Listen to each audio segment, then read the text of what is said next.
ஓம் சரவண பவ. Astro TV அன்பர்கள் அனைவருக்கும் ஆத்திய சோனலக்ஷ்மியின் அன்பான வணக்கங்கள்.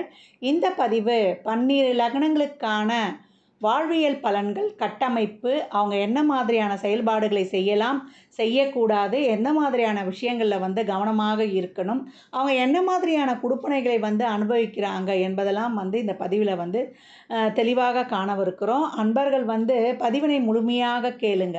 இந்த பதிவில் சொல்லப்பட்டிருக்கிற அனைத்து விதமான செயல்பாட்டு முறைகள், இறை வழிபாடுகள் இதையெல்லாம் பின்பற்றுங்க. ஏன்னா ஒரு லக்னம் தான் ஒரு ஜாதகருடைய உயிர் நாடி. அந்த லக்னம் என்ன குடுப்பனையோடு வருதோ அதற்கு என்ன அமைப்பு, எல்லா பாவத்துக்குமே ஒரு அவுட்லைன் ஃபிக்ஸ் ஆகிடுச்சு. அந்த அவுட்லைனை தொட்டு தான் நம்மளுக்கு செயல்பாடுகள் நடக்க போகுது. அது எப்படி நடக்கும்? சந்திரன் என்ற நட்சத்திரத்தின் வழியாக ஒவ்வொரு தசா புத்தியின் வாயிலாக நம்ம அனுபவிக்க போகிறோம். அதனால் நம்மளுக்கு என்ன மாதிரியான தசாபுதிகள் நடக்கும், அப்போ என்ன மாதிரியான பாவங்கள் ஆக்டிவேட் ஆகும், நம்ம எப்படி அதை ஃபேஸ் பண்ண போகிறோம் என்பதெல்லாம் இந்த பதிவில் முழுமையாக அறிந்து கொள்ளலாம். பதிவினை முழுமையாக கேளுங்க. உங்களுடைய பிறப்பிலிருந்து வாழ்நாள் முழுவதும் நீங்கள் கடந்து வரக்கூடிய நாட்களெல்லாம் நீங்கள் இதை ஒரு வானிலை அறிக்கை மாதிரி வைத்து சிறப்பாக செயல்பாடுகள், திட்டங்களை தீட்டி உங்கள் வாழ்வை வளமாக்கி கொள்ளலாம். துலா லக்னம் காலச்சக்கரத்தின் 7ஆம் வீடு. இது சுக்கிரனின் ஆதிக்கம் பெற்ற ஒரு வீடு அப்படின்னு சொல்லலாம். சுக்கிரன் ஆட்சி. துலா லக்னம் இயற்கையாகவே அழகானவர்கள், அதே போல் தன்னை அழகுபடுத்தி கொள்ளவும் விரும்புவார்கள். இது காற்று ராசி, ஆண் ராசி, எல்லோரிடமும் சகஜமாக பழகக்கூடியவர்கள். அதாவது துலாமில் பிறந்தவர்கள் செல்வத்தையும் சந்தோஷத்தையும் பெறக்கூடியவர்கள், விரும்பக்கூடியவர்கள். இப்போ துலாம் சுக்கிரன் இப்போ புதன் சனி வீட்டிலலாம் இருந்துட்டால் ரொம்ப கம்ஃபர்டபுளாக இருப்பார். 6ஆம் இடத்துல குருவோட வீட்டில் ஒரு உச்சமாக இருந்தாலும் ஒரு விதத்தில் மைனஸ்னாலும் ஒரு விதத்தில் ப்ளஸ்ன்னு அப்படின்னு எடுத்துக்கலாம். இவங்க வாழ்க்கையில் இருக்கும் எல்லா இன்பங்கள் நலன்களையும் சுகங்களையும் அனுபவிக்கணுன்ற சிந்தனை கொண்டவர்கள். அதே போல் இவங்க காலச்சக்கரத்தின் 7ஆம் வீடு, பொது சேவையில் அதிகப்படியாக ஈடுபாடு இருக்கணும் அப்படின்னு சொல்லலாம். வீட்டில் இருப்பதை விட வெளியில் சமூகத்தில் இவங்க ரொம்ப ஃப்ளெக்சிபிளாக இருப்பாங்க. அதே போல் இவங்க அவங்ககிட்ட நிறைய சமூகத்தில் நிறைய காம்ப்ரமைஸ், அதே போல் இவங்க அட்ஜஸ்ட்மெண்ட் பண்ணி கொண்டு போயிடுவாங்க. ஏன்னா வெளியிடங்களில் பழகுதான் இதை பஜார் ராசி. அப்போ வெளியிடங்கள் பழகும்போது இவங்க ரொம்ப ஃப்ரீயாகவும் இருக்கிறாங்க, விட்டு கொடுத்தும் போயிடுறாங்க அப்படின்னு சொல்லலாம். க்ரியேட்டிவிட்டி மைண்டு ரொம்ப ஜாஸ்தியாக இருக்கும். சமூகத்தில் பேசுகிற விதம், பழகிற விதம் இவங்க மற்றவரை கவரும் வகையில் இருக்கும். அந்த மாதிரி இது இவங்களுக்கு நேச்சுராகவே அமைஞ்சிரும் அப்படின்னு சொல்லலாம். இவங்க துலாம் சொல்லிட்டோம். என்னுடைய சின்னம் தராசு. இவங்க எந்த ஒரு விஷயத்தையும் பேலன்ஸ் பண்ணதுலேயே இவங்க காலம் போயிடும். ஏன்னா சமநிலையற்று இருக்கும். தராசுனாலே சமமாக இருக்கணும்னா நம்ம அதை பேலன்ஸ் பண்ணிகிட்டே இருக்கணும். ஒன்றை எடுத்து ஒன்றை போட்டுக்கிட்டே இருப்போம். அந்த மாதிரி இவங்களுடைய வாழ்க்கையை சமநிலைப்படுத்துறதுலேயே இவங்க காலம் கழிஞ்சிரும் அப்படின்னு சொல்லலாம். ஒரு ஃபுல்ஃபில்லே இருக்காது, ஒரு சமநிலையற்று இருக்கும். எதையும் சீர்தூக்கி பார்க்கக்கூடியவர்கள் அப்படின்னு சொல்லலாம். பணம், புகழ், செல்வம், நல்ல பொருளாதாரம், சந்தோஷம், மகிழ்ச்சியாக இருக்கணும், மனநிறைவாக இருக்கணும் அப்படின்னு வாழக்கூடியவங்க. அதை நோக்கி அவங்க சிந்தனை, ஓட்டம், கொள்கை, பாதை அமைத்து கொள்வாங்க. அதனால் இவங்க எப்போவுமே துலா லக்னத்தில் பிறந்துட்டாலே அந்த எண்ணங்களுக்கு ஏற்றாற் போல் தான் நம்முடைய செயல்பாடு இருக்கும். செயல்பாடு சிறப்பாக செயல்படும்போது நம்ம வாழ்க்கையில் ஒரு சிறப்பான நிலையை அடையலாம் அப்படின்னு சொல்லலாம். இவங்க நல்ல குடும்ப வாழ்க்கை வாழ்கிறவங்களும் இருக்கிறாங்க, கூட்டணி வைத்து தொழில் செய்பவர்களும் இருக்கிறார்கள். அதே போல் இப்போ துலாமிலேயே சுக்கிரன் இருக்கிறாரு அப்படின்னா மனநிறைவான வாழ்க்கை, என்னென்ன ஆசைகள், குறிக்கோள்கள், லட்சியங்கள்லாம் நினைக்கிறாங்களோ அதையெல்லாம் அடைந்துடுறாங்க. இந்த துலாமில் பிறந்தவர்கள் அட்வொகேட் துறை, ப்ரொஃபஸர்ஸ், அதே போல் மருத்துவம் சார்ந்த துறை, கன்ஸ்ட்ரக்ஷன் ஃபீல்டு, அழகுத்துறை, ஆபரணங்கள் துறையில், அதே போல் கடல் கடந்து சென்று வேலை செய்வது, இதெல்லாம் இவங்களுக்கு ரொம்ப பொருத்தமாக அமைஞ்சு போயிடுது அப்படின்லாம் அந்த துறைகளில். அதே போல் இவங்க நிறைய ஒரு அழகு சம்மந்தப்பட்ட துறையிலையும் ஒரு சினிமா துறையிலையும் கூட பிரகாசிக்கிறாங்க அப்படின்னு சொல்லலாம். 1-8க்குரியவரே சுக்கிரனா வர்றதுனால இவங்களுக்கு வம்பு வழக்கு, கோர்ட்டு கேஸு நிச்சயம் உண்டு அப்படின்னு சொல்லலாம். இப்போ ஒரு திருமணம் ஆகிட்டு ஒரு வழக்கு வருதுன்னா அது பெரும்பாலும் ஒரு வரதட்சணை வழக்காக இருக்கும். அப்படி இல்லை ஒரு தாம்பத்தியத்தால் ஒரு குறை, அதனால் விவாகரத்து வழக்கு போடுறோம் அப்படின்ற மாதிரி பெரும்பாலும் அமையறதுக்கு வாய்ப்பு இருக்குது. இப்போ சுக்கிரன் துலாமிலேயே இருந்துடுறாரு. அப்போ இவங்களுக்கு எப்படி அமையுது அந்த வேலை அப்படின்னு பார்த்தீங்கன்னா, சுகமான வேலைன்னு சொல்கிறது என்னென்னா, அவங்க வேலையே ஒரு போக்குக்காக நான் வேலை செய்கிறேங்க, அதுலேயே எனக்கு நிறைய இன்கம் வருது அப்படின்னு சொல்லுவாங்க. ஒரு நல்ல ஒரு மனம் நிறைவான வாழ்க்கையை வந்து வாழ்ந்துடுறாங்க அப்படின்னு சொல்லலாம். 2ஆம் வீடு விருச்சிக வீடாக வரும். 2 7க்கு உடையவரே செவ்வாய். இது காலச்சக்கரத்தின் வந்து 8ஆம் வீடு 2ஆம் வீடு அப்படின்னு சொல்லலாம். இந்த மறைப்பொருள் நாணம், எதையும் ஆராய்ந்து பார்க்கும் குணம், அதன் மூலம் வருமானம் வரும் வாய்ப்பு அதிகம் அப்படின்னு சொல்லலாம். இவங்க பிறந்த வீட்டில் வந்து செவ்வாயின் ஆதிக்கம் கொண்டவர்கள் அதிகமாக இருப்பாங்க. இவங்க வம்சத்தில் வந்து police, civil, army, electrical, driving, mechanical, அதே போல் சர்ஜரி துறையில், மெடிசன் துறையில் இருப்பவங்கள்லாம் ரொம்ப இருக்கிறாங்க. இவங்க ஒன்று அது மூலியமாக சம்பாதிப்பாங்க, இல்லை இவங்க வம்சத்தில் அந்த துறையில் இருப்பவர்களும் இருக்கிறதுக்கு வாய்ப்புகள் அதிகம் அப்படின்னு சொல்லியாச்சு. விருச்சிகம் வந்து ஒரு விரிக்கப்பட்ட வலைன்னு சொல்லியிருப்போம். எந்த லக்னம் ராசியாக இருந்தாலும் ஒருவர் போன ஜென்மத்து கர்மாவை அனுபவிக்கிறாங்கன்னா இந்த விருச்சிக பாவத்தின் மூலம் தான் நம்ம அனுபவிக்க முடியும். இவங்களுக்கு பார்த்திங்கன்னா 2ஆம் வீடே வரும். அப்போ என்ன பண்ணணும், இவங்க பணத்துக்காக, வருமானத்துக்காக எந்த ஒரு குறுக்கு வழியையும் பின்பற்றக்கூடாது. அதே போல் வாக்கு தந்து மாட்டிக்கொள்ளக்கூடாது. இவங்க வந்து நான் அதை செய்கிறேன் இதை செய்கிறேன்னு சொல்லிட்டு வாக்கு கொடுத்துட்டாங்கன்னா பின்னாடி அதனாலேயே கஷ்டப்பட வேண்டியது வரும். அதே போல் இவங்க வந்து நிறைய தர்ம சிந்தனை இவங்களுக்கு அதிகம் இருக்கும். அதே போல் இவங்களுக்கு புத்திர தோஷமும் இருக்கும். மனைவி வழியில் நிறைய டௌரியம் வரும். நகை, வண்டி, பணம், ஒரு சிலர்லாம் வண்டியில் வாங்கி கொடுப்பாங்களே அதெல்லாம் இவங்களுக்கு கிடைக்கும். வாக்கால் தொழில், மனைவியால் லாபமும் உண்டு. மனைவியிடம் வந்து இப்போ இந்த 2 7க்குரியவர் செவ்வாய்ன்னு சொல்லிட்டோம். 2க்கு சப்போர்ட் பண்ணுச்சுன்னா குடும்ப நிர்வாகத்தை இவர் வச்சுக்கணும், 7க்கு சப்போர்ட் பண்ணால் மனைவி கிட்ட கொடுத்துடணும் அப்படின்னு வந்து சொல்கிறாங்க. அதே போல் இவங்களுக்கு நிறைய ஒரு வண்டி வாகனமாக இருந்தாலும் ஒரு பண விஷயங்களிலும் அதிக கவனத்தை எடுத்துக்கொள்ளணும். சுக்கிரன் 2ல் இருக்கிறாரு அப்படின்னா இவங்க நாட்டை காக்கும் பணி, மற்றவரை பாதுகாக்கும் பணியில் இருக்கிறாங்க. ஏன்னா விருச்சிக வீடு அது வந்து ஒரு ஆர்மி ஃபோர்ஸ், மற்றவர்களுக்காக களம் இறங்கிறதுக்கு உடனே தயாராகிடுவார் செவ்வாய். அந்த மாதிரியான துறைகளில் வந்து இவங்க இருக்கிறாங்க. மருத்துவராக இருந்தால் ரொம்ப கைராசிக்கார டாக்டர்களாக இருக்கிறாங்க இந்த இடத்துல சுக்கிரன் இருக்கும்பொழுது. அதே போல் 3 6க்குடையவராக குரு வராரு. நெருங்கிய நட்பு வட்டாரம், கம்யூனிகேஷன், சிறு தூர பிரயாணங்கள், பேச்சு, ஆன்மீகம், தார்மீக தர்ம சிந்தனையாகவே இருக்குங்க. கம்யூனிகேஷனே இந்த மாதிரி தான் இருக்கும். சக்கரத்தின் 9ஆம் வீடு தான் இவங்களுடைய கம்யூனிகேஷன் பாவமாக வருது. அதனால் இவங்களுடைய அண்டை அயலாறு, அதே போல் இவங்களுடைய பிரயாணமாக இருந்தாலும் சரி, இதெல்லாம் இவங்களுடைய கம்யூனிகேஷனாக இருந்தாலும் சரி, ஒரு ஆன்மீகம் சார்ந்து இருக்கும், ஒரு பொழுதுபோக்காக இருக்காது. ஒரு தான தர்மம் சார்ந்து, அதே போல் ஒரு தார்மீக சிந்தனை சார்ந்து மற்றவர்களுக்கு ஹெல்பிங் டெண்டன்சியோடு இருக்கும் அப்படின்னு வந்து சொல்லலாம். இவங்க நட்பு வட்டாரங்களும் பெரும்பாலும் அப்படி தான் அமையும். இந்த குரு இருக்கிற அமைப்பை பொறுத்து இவங்க ரொம்ப நல்லவங்களா கெட்டவங்களா, ஒரு எக்ஸ்ட்ரீம் லெவலுக்கு போவாங்களா என்பதெல்லாம் நம்ம அந்த ப்ளஸ் ஆர் மைனஸை வந்து நம்ம ஆய்வு செய்து அறிந்து கொள்ளணும் அப்படின்னு சொல்லியாச்சு. இவங்களுக்கு வந்து கம்யூனிகேஷனில் ரொம்ப கவனம் தேவை. ஒரு மெசேஜ் அனுப்பினா கூட அதில் அவேர்னஸ் தேவை. அதே போல் ஆவணங்கள் சார்ந்த விஷயங்களில் கவனம் தேவை. விரல் தோள்பட்டையில் அடிபடும், கவனம் தேவை. பாகப்பிரிவினை உண்டு இவங்களுக்கு.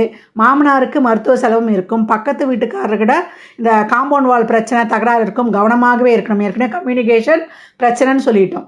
இஎன்டி சார்ந்த பிரச்சனையும் உண்டு. ஆயுள் பலமும் உண்டு, ஆரோக்கிய குறைவும் உண்டு, ஆபத்தும் உண்டு, கவனமாக இருக்கணும் அப்படின்னு சொல்லியாச்சு.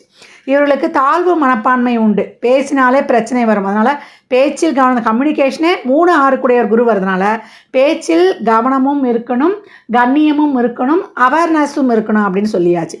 இளைய சகோதரத்துடன் ஒரு கருத்து வேறுபாடு உண்டு, சீட்டு போடக்கூடாது, போட்டால் வந்து இவங்களுக்கு ப்ராப்ளம் வரும் அப்படின்னு சொல்லியாச்சு. 3ஆம் இடத்தில் சுக்கிரன் இருக்கிறாரு. அப்போ இவங்க என்ன மாதிரியான தொழில் செய்கிறாங்கன்னா சாகசம் சார தொழில்களை செய்கிறாங்க. இந்த தசா புத்திகள்லாம் வரும்பொழுது இந்த குருவானவர் எந்த இடத்துக்கு சப்போர்ட் பண்ணுறாரோ அதற்குரிய பலனை வந்து இவங்க அதிகப்படியாக கொடுப்பாங்க. அதை நாம் அறிந்து எடுத்துக்கொள்ளணும். இப்போ 4 5க்குடையவராகவே சனி வராரு.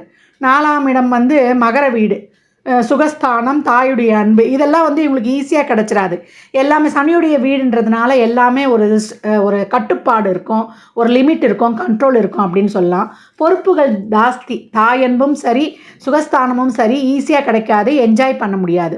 அவங்க தாயே வந்து ஒரு ஸ்ட்ரிக்டான மதர். நீ உனக்கு ஒன்று வேணுமா, நீ இதை பண்ணியானா, இதை செய்தியானா நான் உனக்கு கொடுப்பேன், முதல்ல உனக்கு அதை பெறத்துக்கு தகுதி இருக்கா அப்படின்னு அவங்க வந்து அந்த கேள்வியை கேட்டுட்டு தான் அவங்களுக்கு வந்து எல்லா ஃபெசிலிட்டியும் செய்து தருவாங்க. அதனால் அவங்க தாயே வந்து அவங்களுக்கு ஒரு கட்டுப்பாடுள்ள தாயாக இருப்பாங்க.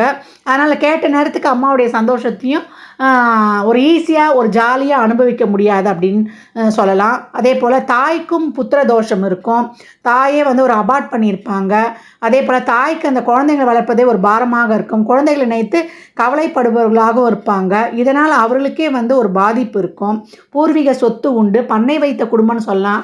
அம்மா வந்து காதல் திருமணம் பண்ணியிருப்பாங்க, இல்லை அம்மா வீட்டில் காதல் திருமணம் செய்தவர் உண்டு அப்படின்னு சொல்லலாம். இவங்களுக்கு வந்து குழந்தை பிறந்த பிறகு சொத்து அமைய வாய்ப்பு இருக்குது. படிப்பு இருக்குது, படிப்பு பாதியிலேயே தடைப்படும். தடைப்பட்ட படிப்பை வந்து இவங்க மீண்டும் படிப்பாங்க. இதுதான் இவங்களுடைய அச்சீவ்மெண்ட்டு அப்படின்னு சொல்லலாம். தாயாருக்கு மகிழ்ச்சியான வாழ்க்கை கிடையாது. சட்டக்கல்வி இவர்களுக்கு வந்து சிறப்பாக கை கொடுக்கும். பேச்சால் வந்து அதிகப்படியாக சம்பாதிக்கக்கூடியவர்கள். தாயார் மனைவி பெயரில் சொத்து வாங்குவது சிறப்பு. பெண்கள் பெயரில் சொத்து இருந்ததுன்னா அது ரொம்ப சேஃப்டின்னு அப்படின்னு சொல்லலாம்.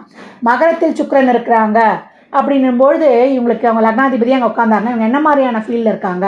நீதித்துறையில் வந்து நீதி அரசராக இருக்கிறாங்க. தொழில் ஸ்தாபனத்தை உருவாக்கி ரொம்ப பேர் புகழ்படுறாங்க. இது வரைக்கும் ஒரு தொழிலே செய்யல அவங்க குடும்பத்தில் அப்படின்னா இவங்களே ஒரு புதிய தொழிலை உருவாக்கி அவங்க வம்சாவளியாக அதை பின்பற்றுற மாதிரி செஞ்சிடுறாங்க. பரம்பரை தொழிலும் உண்டு. பிஸ்னஸ்லேயும் சிறந்து விளங்கிடுறாங்க. இப்போ 5வது வீடாக உங்களுக்கு கும்பம் வருது. அதுக்கும் வந்து சனிதான் வந்து அத்தாரிட்டி. குழந்தைகள் தாமதமாக பிறக்கும். குழந்தைகள் பிறந்தவுடன் வளர்ச்சி உண்டு அவங்க குடும்பத்தில். எப்போங்க எனக்கு வளர்ச்சி கிடைக்கும் அப்படின்னா உங்களுக்கு குழந்தை பிறந்தவுடனே வளர்ச்சி அடைஞ்சிடலாம் அப்படின்னு சொல்லிடலாம். குழந்தைகள் அவங்களுடைய பொழுதுபோக்கு எல்லாமே சனியின் ஆதிக்கத்தில் வர்றதுனால இங்கேயும் அவங்களுக்கு பொறுப்புகள் தடைகள் அதிகமாகவே காணப்படுதுன்னு சொல்லலாம். இவங்க பழக்க வழக்கம்லாம் எல்லாத்தையும் பழகிட மாட்டாங்க. ஒரு செலக்டிவாக சூஸ் பண்ணி தேவையான பழக்க வழக்கத்தை மட்டும்தான் வச்சுக்கிறாங்க. குழந்தைகளை வந்து ரொம்ப ஸ்ட்ரிக்டாக வளர்க்குறாங்க. இவங்க எப்படி வளர்ந்தாங்களோ அதே மாதிரி இவங்க குழந்தைகிட்டையும் ஒரு டீலிங் வச்சுருக்காங்க.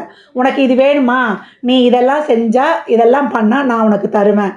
அதே போல் அவங்க வந்து ஒரு நல்ல ஒரு வழியில் வரணும் அப்படின்று ஒரு அறிவுரை ஒரு எல்லாமே சொல்லி அவங்க ஒரு சிறப்பாக குழந்தைகளையும் வளர்க்குறாங்க அப்படின்னு வந்து சொல்லலாம்.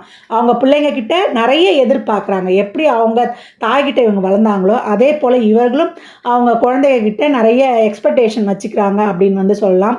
இவருடைய மகிழ்ச்சியும் வந்து இவங்களுடைய மகிழ்ச்சி இவங்களுடைய பொழுதுபோக்கும் வந்து ஒரு ஜாலியாக இருக்காது. எல்லாமே வந்து ஒரு வரமுறைக்கு உட்பட்டது, ஒரு எல்லைக்கு உட்பட்டது. ஒரு பொறுப்பு அது உள்ள மறைந்தே காணப்படும் அப்படின்னு வந்து சொல்லலாம். இப்போ 5ல் வந்து சுக்கிரன் இருக்கிறாரு அப்படின்னா கும்பத்தில் இவங்க வந்து பெரும்பாலும் வந்து ஆக்கப்பூர்வமான தொழில்களை வந்து செய்கிறாங்க. நினைத்த காரியத்திற்காக நினைத்தபடியே விவேகம் எடுத்து அந்த தொழிலை திறம்பட செய்வர் அப்படின்னு வந்து சொல்லலாம். இப்போ 6ல் வந்து குருவோடைய வீடே வருது. இது வந்து மீன வீடு. இவங்க சீட்டு வட்டி தொழில் எம்எல்எம் பிஸ்னஸ் செய்யக்கூடாது. செஞ்சாங்கன்னா இவங்களுக்கு மிகப்பெரிய பிரச்சனையும் கடனும் வந்து ஏற்பட்டுருது. வயிறு சம்பந்தமான பிரச்சனைகள் இருந்து கொண்டே இருக்கும். அதனால் ஆஸ்பத்திரிக்கு போய் இவங்க வந்து ட்ரீட்மெண்ட்டும் எடுத்துக்கிறாங்க அப்படின்னு வந்து சொல்லலாம். பெரும்பாலும் இரவு நேர வேலை இவங்களுக்கு சிறப்பாக இருக்குது. அதன் மூலம் இவங்க வந்து அதிகப்படியான வருவாய் ஈட்டுறாங்க அப்படின்னு சொல்லலாம். தொழிலுக்காக அலைச்சல் இடமாற்றம் இருந்து கொண்டே இருக்கும். ஹெல்த் ப்ராப்ளம் ஏதாவது ஒன்று இவங்களுக்கு இருக்கும். விரல்களில் ஒரு காயம் இருக்கும். கொழுப்பு கட்டி மஞ்சள் காமாலை வந்து சேர வாய்ப்புண்டு. வந்து போனால் இவங்களுக்கு அது ஒரு பெரிய தொல்லை விட்டுதுன்னு நினச்சிக்கலாம். காலச்சக்கரத்தின் 12ஆம் வீடு தான் 6ஆம் வீடு. அடிமை தொழில் சிறப்பு. குருவின் சம்பந்தமான போதனை தொழில் அடுத்தவருக்கு வழிகாட்டுதல் மூலம் இவங்க சிறப்பாக பொருளை ஈட்டலாம் அப்படின்னு சொல்லியாச்சு. இவங்க எதிரிகள் பார்த்திங்கன்னா எதிரிகள் மாதிரி இருக்க மாட்டாங்க. ரொம்ப டீசெண்டாக கண்ணியமாக நல்லா ஒயிட் அண்ட் ஒயிட் காலர் மாதிரி ஒரு ஜென்யூனாக இருப்பாங்க அப்படின்னு வந்து சொல்லலாம். அவங்கள பார்த்தா நம்மளாம் இப்போ ஒரு எதிரின்னா ஒரு கச்சமுச்சான்னு இருப்பாங்க அப்படின்னு எதிர்பார்க்க முடியாது. ரொம்ப டீசெண்டாக வருவான். அவனை எதிரினே சொல்ல முடியாது. அப்படி உள்குத்து வச்சுட்டு போயிடுவாங்க. அதே போல் மீனம் இப்போ 6லேயே சுக்கிரன் இருக்கிறாரு அப்படின்னா அது நம்ம காலச்சக்கரத்தின் 12ஆம் வீடுன்னு சொல்லிட்டோம். இது வந்து சுக்கிரனுக்கு குரு வீடு பகை வேற. அப்போ அவங்க அடைந்த செல்வத்தை இருக்கும் செல்வத்தை இவங்க வந்து பத்திரமா பாதுகாத்துக்கொள்ளணும். இழக்க நேரிடும். அதில் மட்டும் இவங்க வந்து அவேராக இருந்தால் போதுமானது. துலாம் லக்னத்துக்கு 7ஆம் பாவமாகவே நம்மளுக்கு என்ன வரும்? மேஷ வீடு வரும். துலாம் இது வந்து ஒரிஜினல் 7ஆம் பாவம். காலச்சக்கரத்தின் ஒரிஜினல் 7ஆம் பாவம். இவங்க என்ன நினைப்பாங்க துலாம் அப்படின்னு பார்த்தீங்கன்னா காதல் திருமணம் ஜாலியான வாழ்க்கை வீட்டுக்கு வெளியில் இருப்பது. வாழ்க்கைனா எல்லா சுகங்களையும் அனுபவிக்கணும் என்பது தான் வந்து துலாமுடைய கொள்கையாக இருக்கும், ஆசையாக இருக்கும். ஆனால் அவங்களுடைய நேர் 7ஆம் பாவம் என்னவாக இருக்கும் அப்படின்னு கேட்டிங்கன்னா அது மேஷ வீடு. ஏற்கனவே துலாமுக்கு வந்து சரிசமமாக எதுவும் கிடைக்கிறது கஷ்டம். ஏன்னா ஒன்றை கொடுத்து தான் அவங்க ஒன்றை பெறணும், அதுலேயே அவங்க லைஃபு போய்டும் நம்ம ஏற்கனவே எதிர்பார்த்துருக்குறோம். அதே மாதிரி அவங்களுடைய என்ன சொல்கிறது, கிவ் அண்ட் டேக் பாலிசி தான் அவங்க லைஃப் ஃபுல்லாக போகுது. அதற்கு ஏற்றாற் போலவே இவங்களுடைய 7ஆம் பாவம் என்னவா வரும்னு கேட்டிங்கன்னா மேஷ வீடாக வரும். அந்த மேஷ வீடு வந்து கண்மூடித்தனமான ஒரு வேகம் இருக்கும். ஒரு டார்கெட்டை ஃபிக்ஸ் பண்ணிவிட்டு அந்த கோலை அச்சீவ் பண்ணுறதுலையே வந்து அவங்களுடைய வேகம் இருக்குதுன்னு சொல்லுவாங்க. துலாமிற்கு இருக்கக்கூடிய அந்த ஒரு எமோஷன் வந்து இவங்களுக்கு இருக்காது, மேஷத்துக்கு இருக்காது. மேஷம் வந்து ரொம்ப என்ன சொல்கிறது, அது ஒரு காற்றாட்டு வேகம் மாதிரி போகும். ஆனால் துலாம் வந்து ரொமான்ஸு எமோஷன்லாம் ரொம்ப அதிகமாக காணப்படும். ஏன்னா இவங்களுடைய துலாம் இது வந்து காலச்சக்கரத்தின் 7ஆம் வீடுன்னு சொல்லியிருக்கோம் இல்லையா. இது எப்படி இருக்கும் அந்த சுக்கிரன்னா, எதிர்பார்ப்பு, அதே போல் எதிர்பார்னர்கிட்ட ஒரு ரிலேஷன்ஷிப்பு, எதிர்பார்னரிடம் ஒரு ஈர்ப்பு, அதில் தான் வந்து இவங்க நாட்டம் அதிகமாகவே இருக்கும். ஆனால் காலச்சக்கரத்தின் 2ஆம் பாவமான அந்த சுக்கிரன் என்ன சொல்லணும்னா, அந்த ரிஷப வீடு சுக்கிரன், ரெண்டுமே சுக்கிரன் தான். அந்த ரிஷப சுக்கிரன் என்ன சொல்லும், பொருளாதாரம் தான், குடும்பம் தான், உணவு சார்ந்ததான்ட்டு அந்த சுக்கிரன் போவோம். ரெண்டுமே சுக்கிரன் தானே, ஏன் இவங்களுக்கு வந்து இந்த மாதிரி வித்தியாசம் காணப்படுதுன்னு நம்ம யோசனை பண்ணலாம். அப்போ இந்த மாதிரி இவங்க வந்து ரொம்ப ரொமான்ஸாகவும் எமோஷனோடு இருக்கிறவங்களுக்கு எதிரில் இருக்க 7ஆம் பாவம் எப்படி இருக்கும், ஒரு கோலை அச்சீவ் பண்ணோம், ஒரு கண்மூடித்தனமான ஒரு கோபம் வேகம் இருக்கும். அந்த மாதிரி தான் அங்கே இருக்கக்கூடிய நட்சத்திரங்களே இருக்கும் அப்படின்னு சொல்லலாம். மேஷம் எப்போ வேணும்னா வேணாம், வேணான்னா வேணாம் அப்படின்னு எடுத்துகிட்டு போகக்கூடியது. எமோஷனலை வந்து கண்ட்ரோல் பண்ண தெரியாது, கம்யூனிகேஷனை வந்து ப்ராப்பராக பண்ணாது மேஷம் அப்படின்னு வந்து சொல்லலாம். அங்கே இருக்கிற நட்சத்திரங்களே அப்படி தான் இருக்கும். அஸ்வினி என்ற வெடிக்கோ நட்சத்திரம் அதே போல் ஒரு வரட்டு பிடிவாதம் கொண்டது. நான் பிடிச்ச முயலுக்கு 3 கால்னு சொல்லணும். அதே மாதிரி பரணின்ற ஒரு நட்சத்திரம் இருக்குது. அதெல்லாம் நடக்கணும், நான் நினச்சதெல்லாம் நடக்கணும்னு ப்ராப்பராக கம்யூனிகேஷன் பண்ணாது, அதுக்குள்ளேயே ஒரு கன்ஃபியூஷனோடையே ஓடிக்கொண்டிருக்கும். அந்த மாதிரி ஒரு சந்திரனுடைய தோஷம் பெற்ற நட்சத்திரம். அதுக்கடுத்து இருக்க நட்சத்திரம் பார்த்திங்கன்னா கார்த்திகை என்ற நட்சத்திரம் இருக்கும் 7ஆம் பாவத்தில். அது ஒரு கோபக்கார நட்சத்திரம். இப்படி இந்த துலாம் வந்து 7ஆம் பாவத்தை எப்படி எதிர்நோக்குதுன்னா, அந்த மேஷ வீடு தான் உங்களுக்கு 7ஆம் பாவம். அந்த மூர்க்கத்தனமான ஆணையோ பெண்ணையோ தான் இந்த துலாம் லக்னக்காரர்கள் வந்து கல்யாணம் பண்ணிக்கிறாங்க அப்படின்னு சொல்லலாம். மேஷம் எப்போதும் வந்து முழுமையாக பயன் தராதுன்னு சொல்லியிருக்கோம். எந்த லக்னத்திற்கும் மேஷம் எந்த பாவமாக வருதோ அந்த பாவத்தை தொட்டு அவங்க முழுமையான பலனை அனுபவிக்க முடியாது. அந்த பாவம் தரும்போது தான் அனுபவிக்க முடியும். இவங்க வந்து வாழ்க்கையை வந்து நம்ம கேட்குற நேரத்தில் கிடைக்கணும் அப்படின்னு நினச்சா முடியாது. அந்த எதிர்பாவம் 7ஆம் பாவம் எப்போ வந்து வாழ்க்கை தராங்களோ அப்போ வாழ்ந்துக்கணும். அப்போ எப்போ அவங்க சந்தோஷம் தராங்களோ அப்போ சந்தோஷத்தை அடைஞ்சிக்கணும். இவங்க கேட்ட நேரத்திற்கு எதுவும் கிடைக்காது. 7ஆம் பாவத்தை தொட்டு இவங்க ஒரு இது எதிர்பார்க்குறாங்க. இவங்க சின்ன வயசுலேருந்தே நம்மளுக்கு கலத்திரமாக வராங்க, கணவனோ மனைவியோ, இவங்கக்கிட்ட வந்து இந்த குணம் இருக்கணும்னு எதிர்பார்த்துருப்பாங்க இல்லையா. அந்த குணம் டோட்டலாக அடிபட்டு போயிடும் இந்த துலா லக்னத்தை பொறுத்த வரைக்கும். அவங்க பெரிய ஆணலகம், பெரிய வேலை, பெரிய அதிகாரி அப்படி இப்படின்னு இருந்தாலும் கூட இவங்க சின்னதாக ஒரு அல்பத்தனமாக ஒரு விஷயம் எதிர்பார்த்துருப்பாங்க. எப்படின்னா, எனக்கு பொண்டாட்டி கலராக இருக்கணும்னு நினைப்பாங்க, இல்லை ஒரு ஹைட்டாக இருக்கணும் அப்படின்னு ஏதாவது ஒரு சின்ன விஷயம் எதிர்பார்த்துருந்தாங்கன்னா அந்த விஷயம் இவங்களுக்கு டோட்டலாக அங்கே மைனஸ் ஆகிடும். அதனால் பெரும்பாலும் துலாம் லக்னக்காரர்களுக்கு 7ஆம் பாவத்தை தொட்டு அந்த குவாலிட்டியோ அந்த டிக்னிட்டியோ இருப்பது ரொம்ப கஷ்டம். அவங்க எதிர்பார்க்கக்கூடிய கலத்திரத்துக்கிடம் எதிர்பார்க்கக்கூடிய அந்த ஒரு முக்கியமான விஷயம் இருக்காது அப்படின்னு சொல்லலாம். அதே போல் இவங்களுக்கு பார்ட்னர்ஷிப்பு ஒத்து வராது. ஏன்னா பார்க்குறவங்க எல்லாருமே பங்காளிங்க அப்படின்னு சொல்லிடலாம், அந்த அளவுக்கு இருக்கும். ஏன்னா செவ்வாயினாலே பங்காளி, அதனால் வந்து அங்கே ஒரு ஈகோ கிளாஷாகவே ஆகிடும் அப்படின்னு சொல்லலாம். இவங்க வந்து எப்படி இப்போ மேஷம் எப்படி ஒரு கோலை நோக்கி போய்கிட்டே இருக்கு. ஏன்னா அவங்களுக்கு வந்து இந்த ஒரு எமோஷன் ரொமான்ஸ்லாம் கிடையாது மேஷத்தை பொறுத்த வரைக்கும். இந்த கோல் முடிஞ்சிச்சா அடுத்த கோல் டார்கெட் பண்ணி போய்கிட்டே இருப்பாங்க. அந்த மாதிரி இவங்களும் வந்து இவங்களுடைய கோல் என்ன, இவங்க சொசைட்டிக்கிட்ட வந்து ரொம்ப ஃப்ளெக்சிபிளாக இருக்கிறது செய்யுது, அந்த மாதிரி இவங்க போயிடணும். சரி, இப்போ ஒரு குடும்பத்தில் ஒரு பிரச்சனையே வராமல் இருக்கணும்னா இவங்க எப்படிலாம் போயிடலாம் அப்படின்னு நீங்கள் ஒரு டிப்ஸு பார்க்கணுன்னா, இவங்க வந்து துலாம் லக்னக்காரர்கள் அவங்களுடைய மேஷத்தில் இருக்காங்க இல்லையா, அவங்க கலத்தரத்தை எப்பயும் வந்து அப்ரிஷியேட் பண்ணணும். அதே போல் அந்த மேஷம் வந்து எப்போ ஒரு கமாண்டிங் பவரோடையே இருக்கும். அதை கமாண்ட் பண்ணணும். அவங்க சொல்கிறது அவங்க ஆர்டர் போடுவாங்க, இவங்க வந்து அதை கேட்டுக்கணும். அப்படி தான் அந்த மேஷமே இருக்கும். எப்போ ஒரு கமாண்டர் என்ன பண்ணுவார், ஒரு ஆர்டர் போடுவார், ஒரு டார்கெட் ஃபிக்ஸ் பண்ணுவார், அவர் பாட்டுன்னு போயிடுவார். அப்படி தான் அவன் காத்தரை சொல்லும், நான் சொல்கிறேன் நீ கேளு, நான் முன்னாடி போகிறேன் நீ பின்னாடி வா அப்படின்னு சொல்லும். ஏன்னா ஒரு விஷயத்தை ஆரம்பிக்கணும்னா மேஷம் என்ற பாவம் வந்து சிறப்பாக செயல்படும். அதனால் எந்த ஒரு விஷயத்தை ஆரம்பிப்பதற்கும் அவங்க இனிஷியலாக அவங்க ஒய்ஃப் வந்து மூவ் பண்ணுவாங்க. அவங்கள பின்பற்றி போகிறது உங்கள் வாழ்க்கைக்கு சிறப்பாக இருக்கும். ஏன்னா இது வந்து ரெண்டு டோட்டல் கான்ட்ரவர்சியாக இருக்கும். இது வந்து வாழ்க்கையில் இருக்க எல்லா இன்ப துன்பங்களையும் அனுபவிக்கணும்னு நினைக்கும். அவங்க என்ன பண்ணுவாங்க, அதெல்லாம் கிடையாது, என்னுடைய கொள்கை லட்சியம் தான் எனக்கு முக்கியம், நான் அதை நோக்கி தான் போவேன் அப்படின்னு போவோம். மற்றவர்கள்கிட்ட எல்லாருக்கிட்டேயும் வந்து அவங்களுடைய காத்திரம் வந்து கம்யூனிகேட் ப்ராப்பராக பண்ணும். அவங்க இவங்கக்கிட்ட பண்ணும்போது மட்டும் அந்த கம்யூனிகேட் ப்ராப்பராக இருக்காது. இந்த மாதிரி இவங்கக்கிட்ட வந்து நிறைய வித்தியாசங்கள் இருக்கும். இது வந்து ஒரு அவுட்லைன் தான். இந்த 7ஆம் பாவத்தை தொட்டு ஒரு அவுட்லைன். நீங்கள் யாரை கட்டினாலுமே, எந்த நட்சத்திரத்தை கட்டினாலுமே, துலா லக்னம் இந்த ராசிக்காரர்களுக்கு இந்த 7ஆம் பாவன்றது செவ்வாயோடைய வீடாக வரும். அப்போ என்ன பண்ண போகிறோம், நம்ம அந்த ஒரு பங்காளியை தான் நம்ம வந்து காத்திரமாகவே நம்மளுக்கு வரப்போகுது. அப்போ நம்ம வந்து நிறைய விட்டு கொடுத்து அட்ஜஸ்ட் பண்ணி போகும்பொழுது தான் நம்மளுடைய திருமண வாழ்க்கை சிறப்பாக இருக்குன்றதுல நம்ம ரொம்ப அந்த உறவை எடுத்துகிட்டு போகிறதுல ரொம்ப கவனமாக இருக்கணும். கிடைக்கும் போது அனுபவிச்சுக்கணும். நீங்கள் போய் அந்த நேரம் சந்தோஷமாக இருக்கணும் நீ வான்னா அவங்க வரமாட்டாங்க. இதை மட்டும் மைண்டில் வந்து வைத்து கொள்ளும்பொழுது நம்ம அதற்கேற்றாற் போல் நம்மளுடைய ஃப்ரீவில் இதுதான் உனக்கு விதிக்கப்பட்டது, இதிலேருந்து உன் லைஃப்பை சூஸ் பண்ணிக்கோன்னு அப்படின்னு கிரகங்கள் சொல்லுது.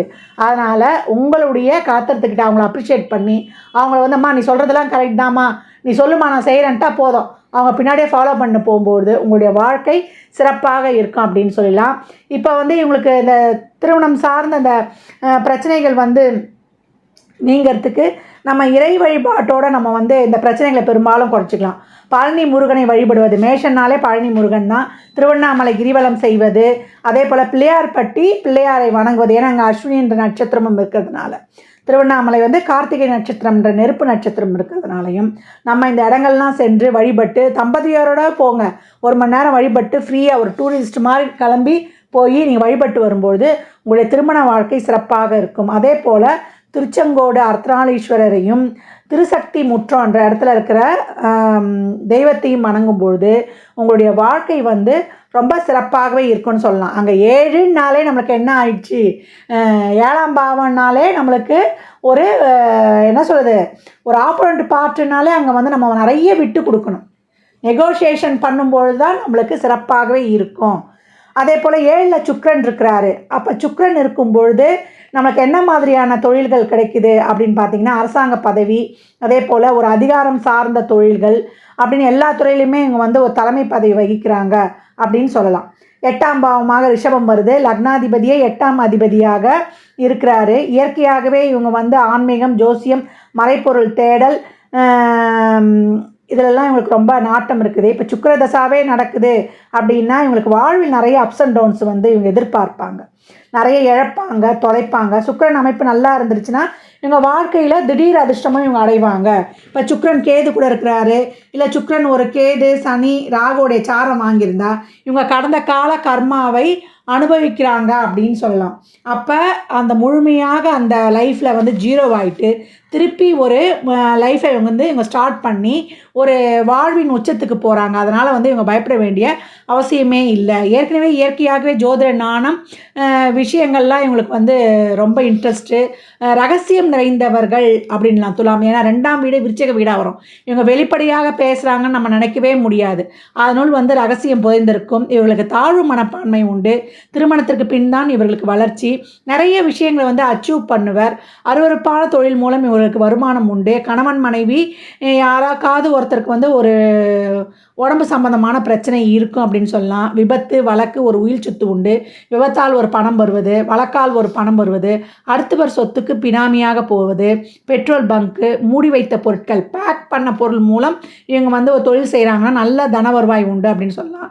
நல்ல வருமானமும் உண்டு அப்படின்னு வந்து இவங்களுக்கு ரொம்ப சிறப்பாகவே சொல்லலாம். 8ஆம் இடத்துல சுக்கிரன் இருக்கிறாரு. தன் குடும்ப சொத்தை அனுபவிப்பார். இப்போ பெண்ணாக இருந்தால் என்ன ஆகும், நல்லா வீட்டில் வந்து 8லேயே சுக்கிரன் ஆட்சியாக இருக்கிறாரு. அப்போ வண்டி வாகன வீடு சேர்க்கை எல்லாம் இருக்கும், நல்லா அனுபவிப்பாங்க. இப்போ ஆணாக இருந்தால் மாமியார் வீட்டில் வந்து ஒரு சப்போர்ட் இருக்கும், மனைவி மூலியமாக வரக்கூடிய சொத்தை அனுபவிப்பாங்கன்னு சொல்லலாம். என்ன சுக்கிரன் ஆட்சியாக இருக்கிறதுனால தன வருவாய் வந்து ஒரு ப்ளஸ்ஸாக இருந்தாலும் இவங்க அடுத்தவருடைய கட்டுப்பாட்டிலே இருப்பது தான் இங்கே மைனஸ் அப்படின்னு சொல்லலாம். 9ஆம் இடமா இவங்களுக்கு வந்து மிதுனம் வரும். காலச்சக்கரத்தின் 3ஆம் வீடு இவங்களுக்கு 9ஆம் இடமா இருக்கும்.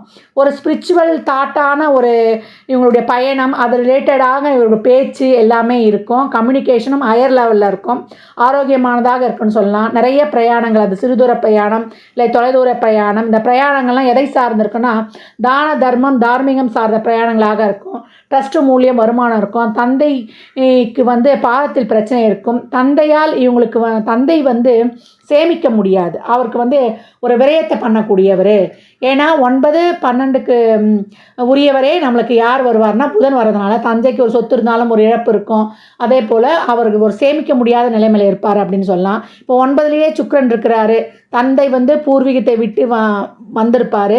அதே போல் இவங்க என்ன மாதிரியான தொழில் பண்ணுறாங்க 9ல் சுக்கிரன் இருக்கும்போதுனா, நல்ல இடத்துல, நல்ல இடம் 9ல் சுக்கிரனுக்கு அறிவு அழகு சார்ந்த தொழில்கள், தன்னுடைய விருப்பத்திற்கேற்ப ஒரு தொழிலில் ஈடுபட்டு தன்னுடைய வாழ்க்கையின் குறிக்கோளையே அடைஞ்சிடுறாங்க. நல்ல நாலேஜபிள் பர்சனாக இருக்கிறாங்க அப்படின்னு சொல்லலாம். வெளிநாட்டு யோகமும் இவங்களுக்கு வாழ்வில் பிற்பகுதியில் கிடைக்குது. இவங்க அப்பா தாத்தா வந்து கோயில் திருப்பணி செய்தவங்களாக இருக்கிறாங்க. தந்தை வழியில் காணாமல் போனவர் உண்டு. தந்தை வழியில் வந்து இருதார யோகமும் உண்டு அப்படின்னு வந்து சொல்லிடலாம். இப்போ 10ஆம் வீடாகவே விருச்சகம் வரும். விருச்சகம்னா 10ஆம் வீடு வந்து உங்களுக்கு கடக வீடாக வரும். அது சந்திரனுடைய வீடு. சந்திரனாலே ஹாஸ்பிட்டல், அரசியல், நர்சிங் துறையில் இருப்பாங்க. பெரும்பாலும் இவங்க வந்து கடகம்னு வந்துட்டாலே சர்வீஸ் ஓரியன்ட் பேஸான வேலை தான் இவங்களுக்கு ஃப்ளெக்சிபிளாக இருக்கும். அது மூலம் தான் வருவாயும் இருக்கும். ராகு சம்மந்தப்பட்டால் மட்டும்தான் ஐடி துறை, பேச்சை வந்து காசாக்குறது, ஜோசியம், டீச்சிங்கு, நர்சிங்கு, டாக்டரு, ஹாஸ்பிட்டலு, அதே போல் ஒரு அறுவை சிகிச்சை துறையில் இருப்பது, இந்த மாதிரியெல்லாம் இவங்களுக்கு வந்து ரொம்ப சிறப்பாக இருக்குது அப்படின்னு வந்து சொல்லலாம். இவங்க அதன் மூலியமாக வருமானம் ஈட்டுறாங்க. இப்போ 10லேயே சுக்கிரன் இருந்தார்னா இவங்க ஃபாரின் ட்ராவல், எம்என்சி கம்பெனியில் இருக்குது, மருத்துவத்துறையில் சிறப்பாக இருப்பது, ஷிப்பிங் துறை, சினிமா துறையில் வந்து ஈஸியாக போயிடுறாங்க 10ல் வந்து சுக்கிரன் இருக்கும்போது, சந்திரனுடைய வீட்டில் இருக்கும்பொழுது. அதே போல் 11ஆம் வீடாக சிம்ம வீடு வரும். நான் என்ற எண்ணம் கொண்ட வீடு இந்த சிம்ம வீடு. சூரியனால் என்ன, நான் என்ற ஒரு கௌரவம் ஆதிக்கம் இருக்கும். ஒரு பெரிய நெட்வொர்க், சோஷியல் நெட்வொர்க், மீடியாவில், அதே போல் யூடியூப்பில் ஒரு பெரிய ஆர்கனைஸ் பண்ணுற இடத்துல இவங்க ஈகோ மூலயமா வந்து இவங்க வந்து பெயர் புகழ் சம்பாதிக்கணும்னு பார்ப்பாங்க. அங்கே இவங்க வந்து அந்த ஈகோ வெளியிடங்களை, அந்த மீடியாக்களில் ஈகோ பார்த்து அதை நான் யாருன்றதையும் வெளிப்படுத்துவாங்க, பிரபலம் அடைவாங்க. இவங்களுடைய தோற்றமும் அதற்கேற்ற மாதிரி இவங்களுக்கு ப்ளஸ்ஸாக உதவி பண்ணும். ஏன்னா 11ஆம் பாவம்னாலே சோஷியல் நெட்வொர்க்கு, அதே போல் பெரிய ஆர்கனைசேஷன், பெரிய இண்டஸ்ட்ரியில், பெரிய கம்பெனியில் இவங்க நுழையும் போதே தனியாக தெரிவாங்க. அதுதான் வந்து இவங்க விருப்பம் படுவாங்க. இயற்கையாகவே இவங்களுக்கு வந்து அது வந்து தானாகவே நடக்கும். இவங்க வந்து என்ன பண்ணுவாங்கன்னா, இவங்க ஈகோ, கௌரவம் மூலம், இவங்களுடைய பெருமை மூலம் இவங்க வந்து சம்பாதிக்கணும்னு நினைப்பாங்க. அது ஈஸியாக வந்து எல்லாமே இவங்களுக்கு இயற்கையாகவே நடந்துடும். அவங்க ஈகோ மூலம், அவங்களுடைய கௌரவத்தின் மூலம் வந்து இயற்கையாகவே சம்பாதிச்சு போயிடுவாங்க அப்படின்னு வந்து சொல்லலாம். இப்போ 11ல் சூரியன் இருக்கிறாரு, சூரியன் வீட்டில் சுக்கிரன் இருக்கிறாரு. அப்போ இவங்க என்ன மாதிரியான தொழில்கள் செய்வாங்கன்னா, அரசாங்கத்தில் இவங்க ஒரு பதவி வைக்கிறதுக்கு இது சிறப்பான இடம்னு சொல்லலாம். ஒரு ஆளுமை தன்மையான ஒரு பணியில் வந்து இவங்க இருக்கிறாங்க அப்படின்னு சொல்லலாம். 12ஆம் வீடாக கன்னி வீடு வருது. இது புதனுடைய வீடு. இந்த 12ஆம் இடம் என்பது நம்மளுடைய சக்தி வந்து விரயமாகிற இடம். இப்போ இவங்களுக்கு வந்து இயற்கையாகவே ஹாஸ்பிட்டல் செலவு இருக்கும். ஃபினான்ஷியல் செலவோடு இவங்களுக்கு வந்து ஃபிசிக்கல் செலவு, அதே போல் இவங்களுக்கு மனம் எண்ணங்களால் ஒரு விரயம் ஏற்படுவது, உடல் சுகத்தால் ஒரு விரயம் ஏற்படுது. இப்படி ஒரு விரயம் சார்ந்த விஷயங்கள் இருக்கும். அதே போல் 3, 6 காலச்சக்கரத்தின் 3, 6க்குரியவர் தான் புதன். அதுவே இவங்களுக்கு 12ஆம் இடமாக வருவதனால நிறைய புத்தகத்துக்கு செலவு பண்ணுவாங்க. பேச்சுக்கள் மூலம் இவங்களுக்கு ஒரு விரயம் ஏற்படுவது, எனர்ஜி விரயம் ஆகுது. ஹாஸ்பிட்டல் செலவு நிச்சயம் உண்டுன்னு சொல்லியாச்சு. அதுபோல் அடிக்கடி வெளியூர் பிரயாணம் செய்பவர்கள் இவர்களே வெளியூர் பிரயாணத்துக்காக நிறைய செலவு பண்ணுவாங்க. இது வந்து ப்ளஸ் ஆர் மைனஸ் இந்த விரயத்தில் வந்து கலந்தே இருக்குது அப்படின்னு சொல்லலாம். இப்போ 12ல் சுக்கிரன் இருக்கிறாருன்னு வச்சுக்கோங்க. பொழுதுபோக்குத்துறை, அதே போல் கதை, கட்டுரை, கவிதைகள், ரொம்ப நுணுக்கமான விஷயங்களை வந்து டீப்பாக ரிசர்ச் பண்ணுறது, சாஃப்ட்வேர் துறையில் புகழ்பெற்று இருப்பது, இதெல்லாம் ரொம்ப சிறப்பாகவே இருக்குது அப்படின்னு சொல்லலாம். பொருள் நிறைந்து, புகழ் நிறைந்து, இளமை, வசீகரம், அழகு, ஆர்வத்தோடு, கட்டுபலத்தோடு வாழ்க்கையில் முன்னேறக்கூடியது இந்த துலா லக்னம் அப்படின்னு சொன்னால் அது மிகையே கிடையாது. துலாம் லக்னக்காரர்கள் என்ன மாதிரியான விஷயங்களில் கவனமாக இருக்கணும் அப்படின்னு பார்த்தீங்கன்னா, எங்களுடைய 9ஆம் பாவமாக நம்மளுக்கு மிதுன வீடு வரும். அந்த மிதுன வீடு வந்து ஆன்மீக காரியங்கள், தான தர்மங்கள், அதே போல் 9ஆம் வீடு என்பது வந்து தந்தையை வந்து குறிக்கும். தந்தை வழி உறவு, அதே போல் தந்தைக்கும் இவருக்குமான உறவு, தந்தை வழி சொத்துக்கள், தொலைதூர பிரயாணம், அதே போல் ஆராய்ச்சி, நம்ம செய்யக்கூடிய தனிப்பட்ட ஆராய்ச்சி, வெளிநாட்டு கல்வி, நம்மளுக்கு தனித்துவமாக கிடைக்கக்கூடிய பாக்கியங்கள், மைத்துனர் உறவு, அரசாங்கம் சார்ந்த விஷயங்கள், நம்மளுக்கு அரசாங்கம் சம்மந்தப்பட்டு நம்மளுக்கு ஒரு நல்லது கெட்டது போன்ற விஷயங்கள், இதை எல்லாமே நம்ம அப்பா கிட்ட வாங்கக்கூடிய சொத்து, இதை பற்றி எல்லாமே நாம் எதையும் வெளியில் பகிரக்கூடாது. நம்ம சின்னதாக ஒரு விஷயம் சொன்னால் கூட அது நல்ல விதமாக பகிர்றதை விட அது தேவையில்லாத பிரச்சனைகளை ஏற்படுத்துமாறு செய்துவிடும். நீங்கள் ஒரு சின்னதாக ஒரு 10 ரூபாய்க்கு தான தர்மம் பண்ணாலும் அது வந்து ஒரு பெரிய லெவலில் வேறு மாதிரி பூதாகாரமாக உருவெடுத்து விடும். அதே போல் உங்களுக்கு அப்பாவுக்கும் உங்களுக்கும் உள்ள ஒரு நல்ல விதமான ஒரு செயல் கூட அது வேறு விதமாக பரவிடும். ஏன்னா அது வந்து ஒரு காசிப் ராசி. அதனால் அந்த பாவம் சார்ந்த விஷயங்களை நீங்கள் எப்பொழுதும் வந்து ரகசியமாக பாதுகாக்கணும். நீங்கள் சொல்லாமலேயே அது வந்து பரவ செய்யும். நீங்கள் சொல்லிட்டீங்கன்னா போதும், அதுக்கு கண்ணு காது மூக்கு வச்சு எல்லாமே வந்து பரவக்கூடிய வாய்ப்பு அதிகம். அதனால் அந்த பாவம் சார்ந்த அந்த 9ஆம் பாவம் தொட்டு சார்ந்த விஷயங்களை வெளியில் நீங்கள் சொல்லக்கூடாது. சாதாரண விஷயந்தானே அப்படின்னு சொல்லிட்டு நம்ம ஒரு நண்பர், உறவினர் அப்படின்னு வந்து சொல்லக்கூடாது. அது தானாக தெரிஞ்சால் தெரிஞ்சுட்டு போகுது. மற்றபடி நீங்கள் சொல்லி அதை பிரபல்யப்படுத்த வேணாம். பண்ணிங்கன்னா 9ஆம் பாவம் தொட்ட பலன்களை நீங்கள் அனுபவிக்க முடியாது. அந்த பாக்கியமாகட்டும், அதை சார்ந்த பலன்களாகட்டும் நீங்கள் அனுபவிப்பதில் ஒரு தடை ஏற்படும். அதே போல் இவங்களுக்கு 4வது 5வது வீடாக சனியின் வீடாகவே வரும். நம்மளுக்கு மகரம் கும்ப வீடாக. அதனால் அவருடைய தாய், குழந்தைகள், பூர்வீகத்தை பற்றி எப்பவும் வெளில பீத்தக்கூடாது. ஏன்னா சனி எந்த லக்னமாக வந்தாலும் சரி, எந்த வீட்டுக்கு அதிபதியாக வந்தாலும் சரி, அந்த வீடை பற்றி ரொம்ப பெருமை பீத்தக்கூடாது. இந்த விஷயங்களில் துலாம் லக்னக்காரர்கள் ரொம்ப கவனமாக இருக்கணும். சரி, துலாம் லக்னக்காரர்களுக்கு என்ன கொடுப்பினை இருக்குது? இவங்களுக்கு 7ஆம் பாவமாக நம்மளுக்கு மேஷம் வரும்னு சொல்லியிருக்கோம். 7ஆம் பாவம் தொட்டு எந்த ஒரு பலனையும் இவங்க எதிர்பார்த்தாங்கன்னா அதில் மைனஸ் தான், கிடைக்காது. எதிர்பார்ப்பே வைக்கக்கூடாது. 7ஆம் பாவம் தொட்ட விஷயங்களில் இவங்க எதிர்பார்ப்பே வைக்கக்கூடாது. 7ஆம் பாவம் என்ன? நம்ம லைஃப் பார்ட்னர், அதே போல் கிளையண்ட்டு, பிஸ்னஸ் பார்ட்னர், கஸ்டமர், அதே போல் 7ஆம் பாவ காரகத்துவமான சமூகம், நம்ம சமூகம் சார்ந்த விஷயங்கள், ஒரு பொது சேவை ஈடுபாடு, இந்த விஷயங்கள்லாம் ரொம்ப கவனமாக இருக்கணும். ரொம்ப எதிர்பார்ப்பு வைக்கக்கூடாது. எதிர்பார்ப்பு வைக்கும்போது நம்மளுக்கு ஏமாற்றம் மட்டுமே மிஞ்சும். இப்போ துலா லக்னக்காரர்கள் ஒரு திருமணம் பார்க்குறாங்க, அவங்களுக்கு வந்து ஒரு வரன். அப்போ வரன் தேடும்பொழுது அவங்க எல்லா விதத்துலையுமே குவாலிட்டியாக இருப்பாங்க. ஆனால் இவங்க எதிர்பார்க்கக்கூடிய ஒரு சின்ன விஷயம், இவங்க ரொம்ப நாளாக ஒரு கற்பனையில் இருப்பாங்க, நம்மளுக்கு வரக்கூடிய கணவனோ மனைவியோ இந்த விஷயம் அவங்கக்கிட்ட இருக்கணும்னு எதிர்பார்த்து அந்த ஒரு சின்ன விஷயம் அவர்கள்கிட்ட இல்லாமல் போயிடும். அதனால் இவங்க கலத்தரத்திடம் எதிர்பார்ப்பு வைக்கக்கூடாது. அதே போல் அவங்க எப்போ வந்து இவங்கக்கிட்ட சந்தோஷமாக ஹாப்பியாக இருக்கிறாங்களோ அப்போ இவங்க வந்து இருந்து கொள்வது ரொம்ப சிறப்பு. அதே போல் தொழில் சார்ந்த விஷயங்களில் இப்போ ஒரு பார்ட்னராக ஒருத்தரோட தொழில் செய்கிறாருன்னா அவரை நம்பி இவங்க முதலீடு போடக்கூடாது. அப்படி முதலீடு போட்டாங்கன்னா அந்த தொழில் சிறப்பாக நடைபெறாது. தொழிலில் தடை ஏற்பட்டு தொழில் நலிவடையும் அப்படின்னு சொல்லலாம். அதனால் இவங்க வந்து கூட்டு தொழில் செய்வது சிறப்பு கிடையாது. அதே போல் எதிராளிடம் கிடைத்தது லாபம்னு அவங்க கொடுக்கறத பெற்றுக்கொள்ளணும். அதே போல் இவங்களுக்கு நான் ஏற்கனவே சொன்ன மாதிரி தான், இந்த 7ஆம் பாவம் தொட்டு எதிர்பார்ப்பு வச்சாங்கன்னா இவங்களுக்கு ஒரு பெரிய மைனஸ் ஆகிடும். எதிர்பார்ப்பு அதிகரிக்க இவங்களுக்கு ஏமாற்றமே மிஞ்சிடலாம். அதே போல் இவங்களுடைய மருத்துவ பயன்பாட்டிற்கு நிச்சயமான ஒரு கடன் ஏற்படும். அது வந்து ஒரு விபத்தால் இல்லை ஒரு ஆப்ரேஷனுக்காக இவங்க வந்து ஹாஸ்பிட்டலில் அட்மிட் ஆகி அதற்காக இவங்க வந்து கடன் வாங்கக்கூடிய சூழல் நிச்சயம் ஏற்படுது. அதனால் துலாம் லக்னக்காரர்கள் இந்த விஷயங்கள் எல்லாம் கவனமாகவும் இதுதான் இவங்க கொடுப்பணுன்னு சொல்லிட்டு நம்ம கடந்து வந்து விடுவது சாலச் சிறந்தது அப்படின்னு சொல்லலாம். இப்போ திருமணம் சார்ந்த விஷயங்களில் ரொம்ப வந்து ஹஸ்பண்ட் ஒய்ஃப் ஏற்கனவே 7ஆம் பாவம் மேஷம், அதை என்ன கொடுக்க போதோ அதை வாங்கிக்கணும். நீங்கள் வந்து எதுவும் எதிர்பார்ப்பு வைக்காதீங்க. உங்களுக்கு கேட்ட நேரத்தில் கொடுக்காது. மேஷம் எப்போ கொடுக்குதோ அப்போ தான் வாங்கினோம், அப்போ தான் நம்ம வாங்கிக்கொள்ளணும். நம்ம நிறைய பார்த்துட்டோம்.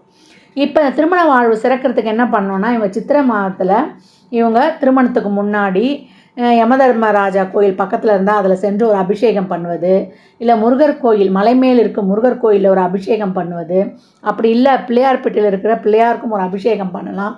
அவரையும் தரிசனம் செய்வது ரொம்ப சிறப்பு. இந்த 3 விஷயத்தில் ஒரு விஷயத்தை நீங்கள் ஃபாலோ பண்ணால் கூட சாலச் சிறந்தது. ஆக மொத்தத்தில் இந்த துலா லக்னக்காரர்கள் உங்களுக்கு என்ன மாதிரியான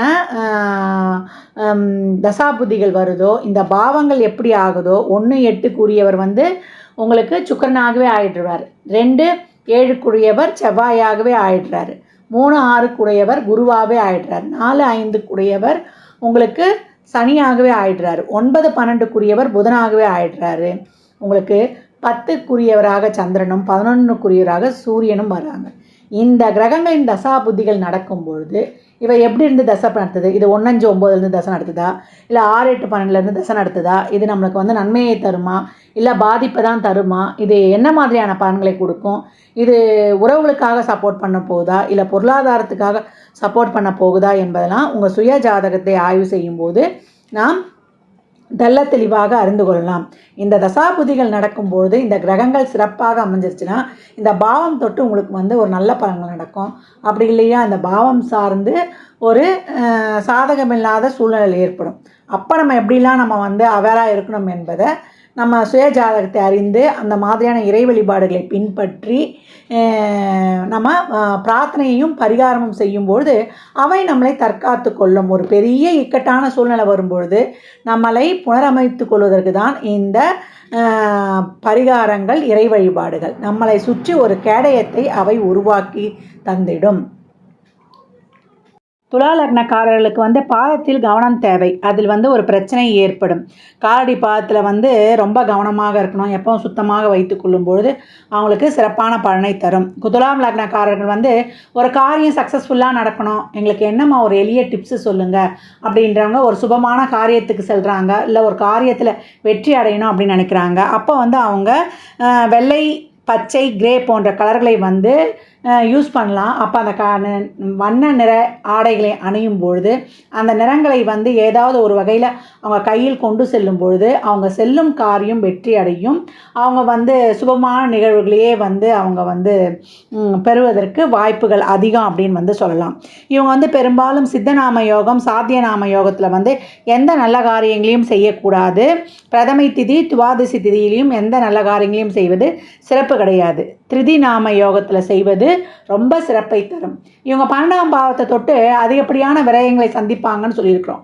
ஏன்னா சக்கரத்தின் 3 6 தான் அதனுடைய இடம். மிதுனமும் கன்னி தான் இவங்களுடைய விரய வீடாக வரும்.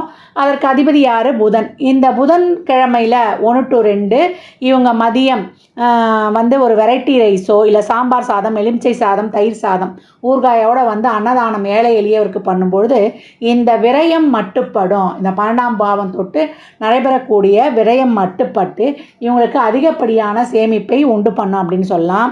அது மட்டும் இல்லாமல் கேரளாவில் இருக்கக்கூடிய குருவாயூர் கோயில் செல்வதும், அங்கே சென்று அவங்க மனசுக்கு என்ன பொழுது பிடிக்குதோ அந்த பொருளை இவங்க எடைக்கு எடை தானம் தரும்போது, துலாபாரம் தரும்பொழுது இவங்களுடைய வாழ்வு சிறக்கும் அப்படின்னு சொல்லலாம். வருடத்திற்கு ஒரு முறை இவங்க குருவாயூர் சென்று இந்த மாதிரி செய்து கொண்டு வரும்பொழுது இவங்களுடைய வாழ்வில் படிப்படியான முன்னேற்றத்தையும், விரயம் குறைந்து லாபம் அதிகரித்து சேமிப்பும் சிறப்பாக உயரும், வாழ்வில் மேன்மேலும் முன்னேற்றம் அடைவர் என்பது உறுதி.